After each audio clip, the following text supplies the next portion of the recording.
शांत से news room में वो ब्रेकिंग न्यूज किसी बम की तरह फटी।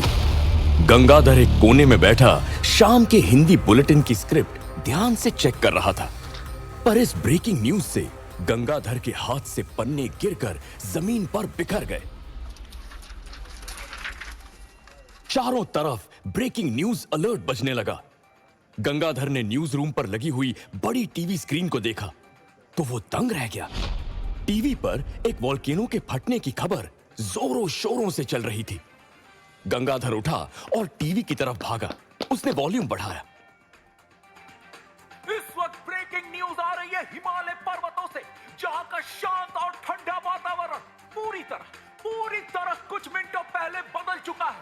दशकों से शांत पड़ा एक ज्वालामुखी अचानक अभी कुछ 10 मिनट पहले फटा है। धधकते हुए लावे की आड़ में एक के बाद एक कई छोटे गांव आ चुके हैं और अब लावा बढ़ रहा है मुक्तेश्वर की ओर। जी हां, मुक्तेश्वर की ओर। मुक्तेश्वर? गीता अपनी इलीगल माइनिंग की स्टोरी कवर करने 3 दिन पहले मुक्तेश्वर ही तो गई थी। ये ख्याल आते ही गंगाधर के दिल की धड़कनें तेज हो गईं और वो तेजी से न्यूज रूम से बाहर निकला। न्यूज रूम में मची भगदड़ की वजह से इमरजेंसी एग्जिट बिल्कुल खाली था। गंगाधर की चाल में तेजी और आंखों में एक जज्बा था। उसने खिड़की से बाहर देखा। अपनी खास दूर की दृष्टि से वो ज्वालामुखी की मचाई तबाही को देख सकता था।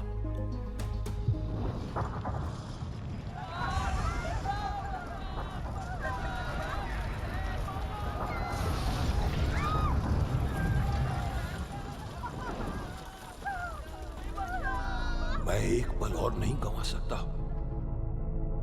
लाखों मासूम लोगों के साथ गीता की जान भी खतरे में है। गंगाधर ने हाथ ऊपर किया और वो हुआ जिसका इंतजार था। तेज हवा के झोंके के साथ पलक झपकते ही गंगाधर बिजली की तेजी से गोल गोल घूमा और देखते देखते भोला भाला गंगाधर शक्तिमान बन गया और वो उड़ चला एक बार फिर एक नए मिशन की ओर। पर शक्तिमान को नहीं पता था कि ये हादसा बस एक शुरुआत थी, एक ऐसे प्रलय की जिससे इंसानों को बचाना शायद नामुमकिन हो। मैं आ रहा हूं।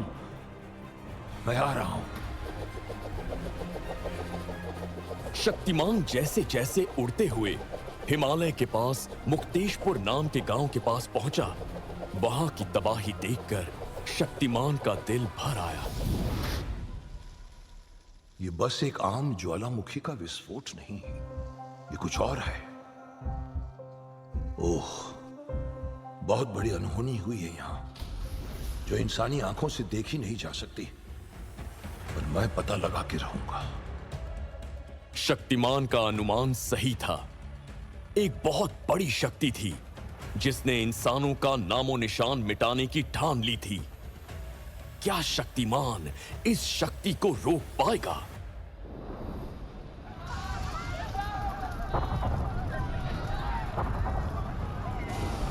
हिमालय में शांति से बसे छोटे छोटे गांव लावा की भयानक चपेट में आते जा रहे थे। ताश के पत्तों की तरह घर ढह रहे थे। घबराइए मत, मैं आ गया हूं। मैं आप सबको सुरक्षित जगह ले जाऊंगा। शक्तिमान ने सबसे पहले सारे बूढ़ों और बच्चों को सुरक्षित जगह पर पहुंचाया। देखते देखते लावा के बीच में फंसे सारे गांव वाले अब आग की चपेट से दूर थे। सबने शक्तिमान को धन्यवाद दिया, पर तभी शक्तिमान का ध्यान गया एक विचित्र बात पर। जैसे ही मैंने आखिरी इंसान की जान बचाई, लावा बहना रुक गया। ये कैसे हो सकता है? समुंदर की तरह बह रहा लावा अचानक थम कैसे गया? शक्तिमान ये सोच ही रहा था कि तभी लावा में उबाल आने लगा, जैसे कुछ फूट के बाहर आना चाहता हो। शक्तिमान उड़ के लावा के करीब गया। उसका मन कह रहा था, ये मुसीबत का अंत नहीं, ये मुसीबत की शुरुआत है। शक्तिमान ध्यान से लावा को देख ही रहा था कि अचानक लावा ने एक आकार लेना शुरू कर दिया। लावा बह नहीं रहा है, ये तो एक इंसान का रूप ले रहा है।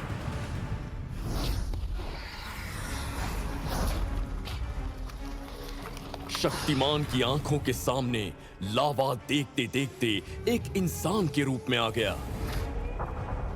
आग से बना शरीर, आंखों की जगह धधकते अंगारे और जीभ की जगह ऊंची उठती लपटें। शक्तिमान देखता रह गया और फैला हुआ लावा एक विशाल आकृति लिए उसके सामने खड़ा हो गया। कौन हो तुम? मैं हूँ अग्नि तत्व का रूप, ज्वाला। क्या सदियों से बंद उस ज्वालामुखी के इस घातक विस्फोट के पीछे तुम्हारा हाथ है? नाम नहीं सुना क्या मेरा ध्यान से तुमने शक्तिमान? ज्वाला हूँ मैं, ज्वाला, अग्नि तत्व का रूप। मेरे बिना दुनिया में आधी चिंगारी नहीं भड़क सकती।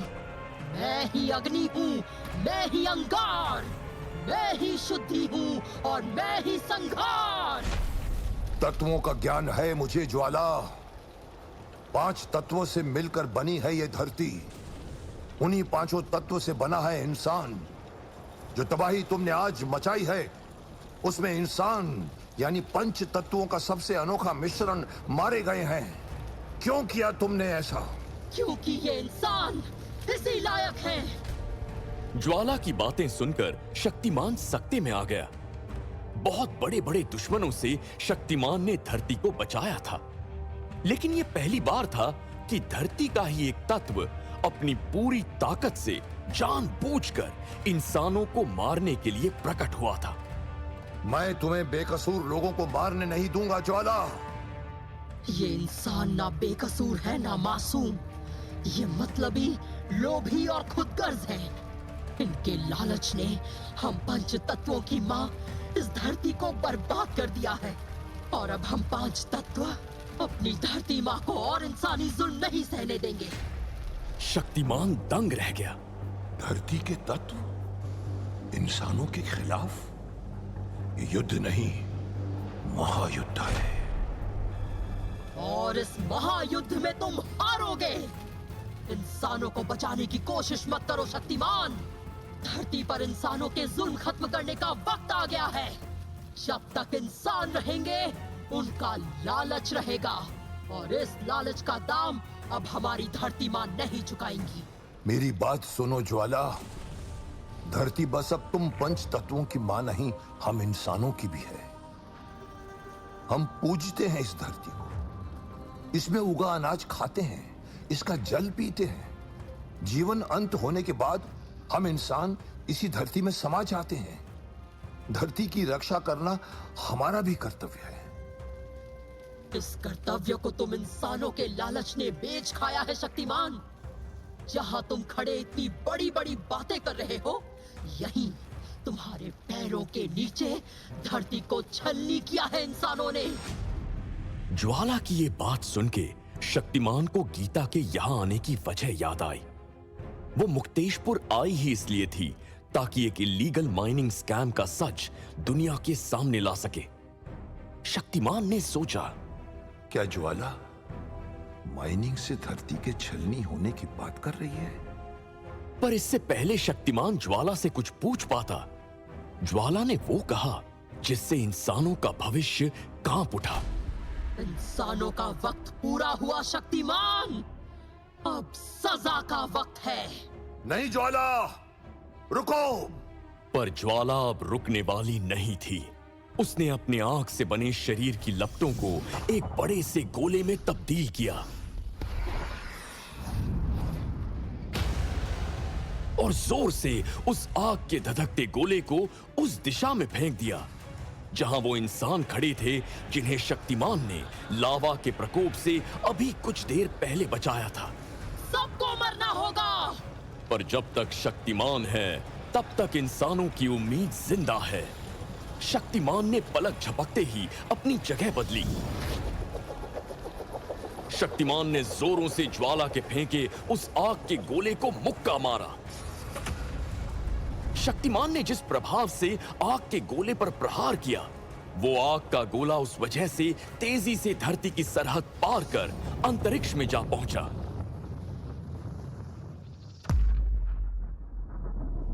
मैं तुम्हें मासूम लोगों की जान नहीं लेने दूंगा ज्वाला। ज्वाला मुस्कुराई। उस आग भरी मुस्कान में छुपा हुआ एक राज था जो जल्द ही शक्तिमान के सामने आके उसे परेशान करने वाला था। ज्वाला ने अपने हाथ हवा में उठाए और देखते देखते आसमान से आग के गोले बरसने लगे। हर तरफ से मदद की गुहार लगने लगी। लोग ज्वाला के प्रहार के सामने असहाय थे। जान बचाने के लिए वो शक्तिमान से गिड़गिड़ा रहे थे। शक्तिमान ने धरती के उस बड़े से टुकड़े को जड़ से निकाल दिया जिस पर बचे हुए लोग खड़े थे, और उस टुकड़े को लेकर वो हवा में ऊंचा उड़ा। ज्वाला ने आग के बादल बनाए थे जो धरती पर आग के गोले बरसा रहे थे। शक्तिमान बचे हुए गांव वालों को उन आग के बादलों के ऊपर ले गया। तुम्हें क्या लगता है शक्तिमान, तुम इन लोगों को मुझसे बचा पाओगे? मरने दो इन्हें, नहीं तो तुम भी मारे जाओगे। आज कोई और नहीं मरेगा ज्वाला, ये शक्तिमान का वादा है। अच्छा। ज्वाला ने उन आग के बादलों को उल्टा कर दिया। आग के गोले ऊपर की तरफ गोली की तेजी से बढ़ने लगे। लोगों में आतंक का माहौल था। शक्तिमान ने एक जोर की फूंक मारी, पर असर न के बराबर हुआ। ये क्या? मेरी शक्तियां ज्वाला की शक्तियों के सामने कम क्यों पड़ रही हैं? क्योंकि तुम इंसान हो शक्तिमान। तत्वों का ज्ञान है तुम्हें, तत्वों का नियंत्रण आता है तुम्हें, पर मैं खुद तत्व हूं। मेरे सामने तुम खास कुछ नहीं कर पाओगे। शक्तिमान वचन दे चुका था कि आज वो किसी इंसान को मरने नहीं देगा, इसलिए बचे हुए गांव वालों को ज्वाला से दूर ले जाना था उसे। धरती के उस टुकड़े के साथ शक्तिमान ने उड़ान भरी और ज्वाला के प्रकोप से हजारों किलोमीटर दूर वो गांव वालों को सुरक्षित पहुंचाने में सफल हुआ। जब शक्तिमान गांव वालों को मुक्तेशपुर से दूर ले गया, तब ज्वाला ने भी उसका पीछा किया। पर जल्द ही ज्वाला की नजर मुक्तेशपुर में बचे आखिरी इंसान पर पड़ी। ये थी गीता। गीता अपने कैमरा के साथ खुद को लावा की चपेट से बचाने के लिए एक पेड़ पर चढ़ गई थी और वहीं से वो सब शूट कर रही थी। जब ज्वाला ने गीता को देखा तो उसने गीता के इर्द गिर्द आग का घेरा सा बना दिया। बचाओ, मुझे मत मारो, प्लीज मुझे मत मारो। क्यों? इंसान हो तुम, हर इंसान को मरना होगा। शक्तिमान, शक्तिमान! हवाओं को चीरते हुए गीता को बचाने शक्तिमान ने फिर मुक्तेशपुर की तरफ उड़ान भरी। मुझे इस आग को बुझाना होगा। शक्तिमान ने बहुत प्रयास किए, पर वो ज्वाला की अग्नि को कम नहीं कर पा रहा था। यही अग्नि अब कभी भी गीता की जान ले सकती थी। चिंता मत करो गीता, मैं तुम्हें कुछ नहीं होने दूंगा। अलविदा कह दो अपनी दोस्त को शक्तिमान। ज्वाला ने गीता पर प्रहार किया, पर शक्तिमान ने गीता को आखिरी मौके पर बचा लिया। शक्तिमान गीता को लेकर भी दूर उड़ जाना चाहता था। वो गीता को सुरक्षित जगह तक पहुंचाने के बाद ज्वाला से लड़ना चाहता था, पर ज्वाला तो जैसे अब गीता की जान के पीछे ही पड़ गई थी। भयानक युद्ध छिड़ा था शक्तिमान और ज्वाला के बीच। ज्वाला ने आग की 4 दीवारें बना दी थीं शक्तिमान और गीता के चारों तरफ, और अब वो उन दीवारों के ऊपर आग की छत और दीवारों के नीचे आग की जमीन बना रही थी। शक्तिमान और गीता के लिए ये आग के ताबूत जैसा था। मेरी शक्तियां ज्वाला के प्रहारों पर काम नहीं कर रही हैं गीता। तो क्या ये हमारा अंत है शक्तिमान? ये अंत नहीं था। आग के ताबूत में कैद शक्तिमान और गीता कभी भी झुलस के राख हो सकते थे, पर तभी शक्तिमान को कुछ सूझा। आग के जलते रहने के लिए सबसे जरूरी पता है क्या होता है गीता? क्या शक्तिमान? ऑक्सीजन। ऑक्सीजन नहीं तो आग नहीं। एक लंबी सांस लो। गीता ने एक लंबी सांस ली और उसके ये करते ही शक्तिमान ने वातावरण से सारा ऑक्सीजन खींचना शुरू कर दिया। गीता आंखें फाड़े अपनी सांस रोके शक्तिमान को देख रही थी। वो सारा ऑक्सीजन खींचता जा रहा था और ज्वाला का रचाया आग का ताबूत अब कमजोर पड़ने लगा था। ये शक्तिमान क्या कर रहा है? ज्वाला ने इस बार आग के तीर बनाकर उन्हें शक्तिमान और गीता पे चलाने की सोची, पर शक्तिमान के सारा ऑक्सीजन खींच लेने की वजह से तीर कमजोर पड़ रहे थे। वो शक्तिमान और गीता तक नहीं पहुंच रहे थे। ज्वाला झुंझला उठी। शक्तिमान! ज्वाला ने अपनी सारी ताकत झोंक कर एक आखिरी वार किया। आग का आखिरी तीर तीव्र गति से शक्तिमान और गीता की तरफ बढ़ा। शक्तिमान ने लगभग सारी ऑक्सीजन खींच ली थी, पर ज्वाला के इस आखिरी वार में ज्वाला ने भी सारी ताकत झोंक दी थी। शक्तिमान की लाख कोशिश के बाद भी ज्वाला का चलाया आग का तीर गीता को लग गया और वो दूर जाके गिरी। शक्तिमान ने और तेजी से ऑक्सीजन को खींचना शुरू किया ताकि ज्वाला और कोई वार ना कर पाए। ज्वाला का आग से बना शरीर कमजोर पड़ने लगा। ये मत सोचना शक्तिमान कि मुझे बुझाकर तुम इंसानों को बचा लोगे। हम 5 तत्व हैं। एक जाएगा तो दूसरा बर्बादी और प्रलय लेकर आएगा। हम 5 तत्व अपनी धरती माँ की रक्षा के लिए अब एक भी इंसान को यहाँ नहीं छोड़ेंगे। ये थे ज्वाला के आखिरी शब्द, जिन्हें कहने के बाद वो लुप्त तो हो गई, पर शक्तिमान को एक बहुत बड़ी चेतावनी दे गई। शक्तिमान गीता के पास दौड़ा। वो बेहोश थी। उठो गीता, उठो। आंखें खोलो गीता। शक्तिमान ने पानी की कुछ छींटें गीता के मुंह पर हल्के से छिड़की। गीता ने आंखें तो खोली, पर ज्वाला के प्रहार के बाद गीता में कुछ बदल सा गया था।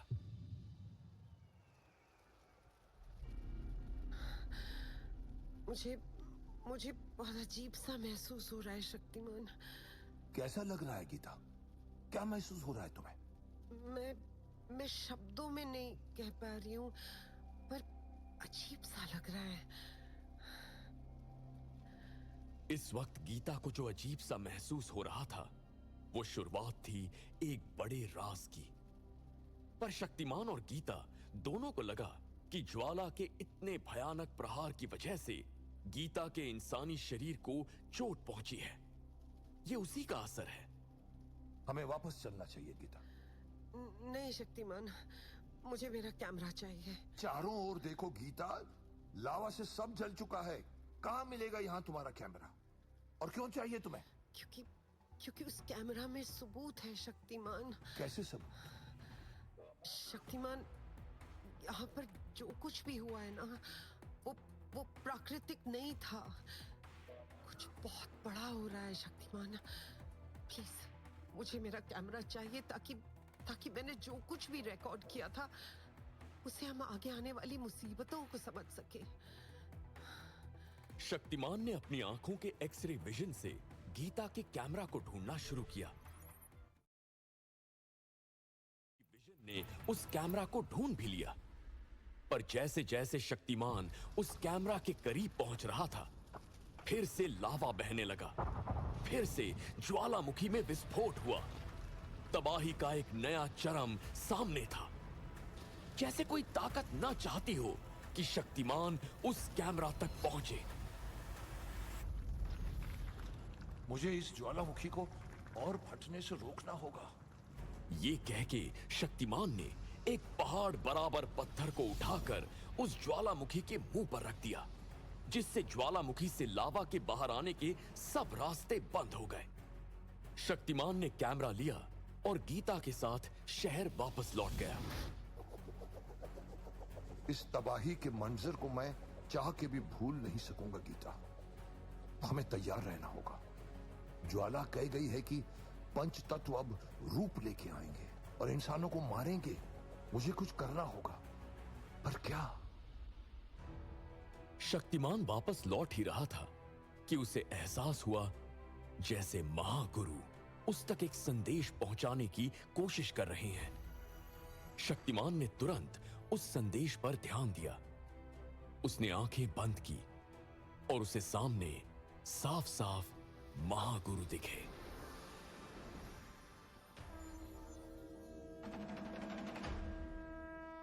जी महागुरु। जिस खतरे का सामना तुमने आज किया है शक्तिमान, वो काल के आरंभ का संकेत है। एक नहीं, हर इंसान के सर पर काल मंडरा रहा है। महागुरु की इस चेतावनी से शक्तिमान सतर्क हो गया। ये धरती पर आए अब तक के हर खतरे से बड़ा खतरा था। दांव पर लगी थी हर इंसान की जान। क्या सबको बचा पाएगा शक्तिमान? जानने के लिए सुनते रहिए पॉकेट FM।